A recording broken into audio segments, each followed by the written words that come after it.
My father is a man of few words, but I do know that he was born in the Bronx during a time of great civil unrest in the 60s and early 70s. The streets were a dark, terrifying place, yet he flourished and became one of the greatest men. Never spoken about his childhood. I've heard from second-hand sources that it was difficult, but he just laughs it off and with a smile says that he had the best childhood possible. He did, however, now that his family has moved from his childhood home, I found out that he lived first in the Bronx, then when he moved to Glen Rock, New Jersey, he lived in a room that was Harry Potter under the staircase sized. And he still talks about it as if it was the greatest room on the planet. So my father came from very humble beginnings. He walked the mean streets of the Bronx and went to Glen Rock, and he made the best of what most people would consider a bad situation. My father is the single hardest working person I've ever met in my life. For almost my entire life, he's worked 2 full-time jobs, and taking on hours that most human beings would find unfathomable.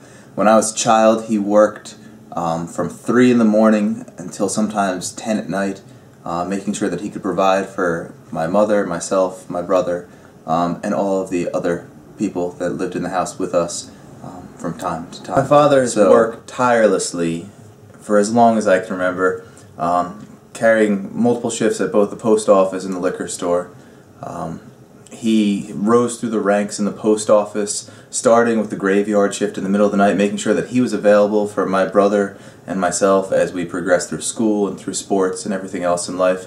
And whenever the family needed extra income, he took on second jobs, usually working as a clerk in local liquor stores in order to bring home more money and an extra paycheck for the family. And he's been so good at both jobs that he's received merits time and time again, and he's become a wine connoisseur from his time in the liquor store. Probably one of the most important things to know about my father is that he was always present for both of his sons' lives.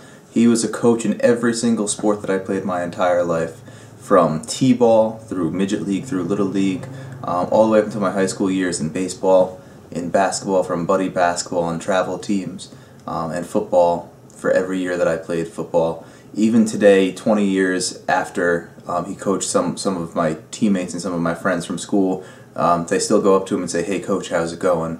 And people just stop him on the street and ask him how he's doing and how life has been since coaching. He became everybody's best friend from coaching, and every player that he's ever had has always said what a fantastic coach and what a fantastic person he is, and he had an indelible impact on all of his players' lives, most notably mine and my brother's.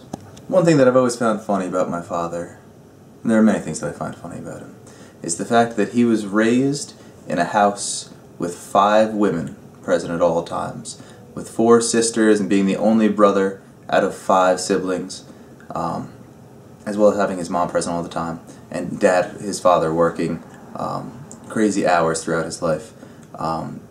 The sensitivity and sentimentality of being raised by 5 women definitely has played an impact on who he has become. He's one of the gentlest and kindest souls you could ever imagine. The nice guys finish last. And at times it seemed like that was the case for my father, because some people would abuse his kindness and his generosity. However, in the face of it all, he has always stood tall, and he has always overcome the obstacles that have been put before him, whether they're extrinsic or intrinsic.